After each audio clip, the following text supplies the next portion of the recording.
Tell me, are you smart enough not to buy a bankrupt business? In 2002, I bought my first bankrupt business, and I turned that around within 12 months, adding $100,000 to the bottom line. 4 years later, I bought a second bankrupt business and turned that around within 12 months, adding more than $100,000 to the bottom line. So my point is, when you see an opportunity out there, do you say, that's not for me? Or do you say, how can I make that work for me?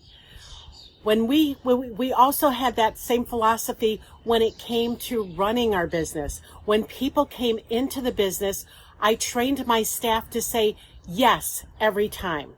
The only way they could say no is if I said no, we could do it. Now, that doesn't mean that we said yes to everything and we did it at a loss. No, we charged accordingly.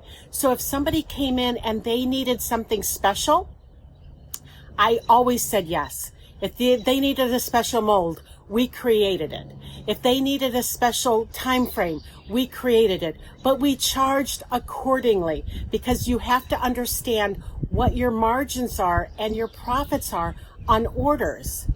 So, can you run a business by saying yes? Absolutely. You should never say no unless it's absolutely impossible. And then you should figure it out. And that's how I turned around 2 bankrupt businesses, by saying yes to opportunity.